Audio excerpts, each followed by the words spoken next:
Abbas'ın sözü olmasın deyir, mən deyə bilirdim ki, Aygün Aktar deyir, mən deyə bilirdim ki, Nurgül Şaqqalı sözü olmasın.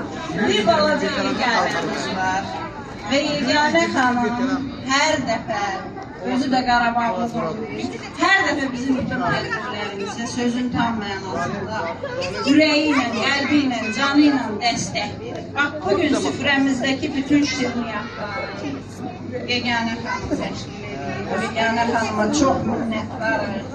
Və bugün yeganə xanım balamız üçün çox böyük, üstü yazılı, gözəl bir tort da gətirib. Onu da indi kəsəcəyik, süfrədə hamıya paylayacağıq.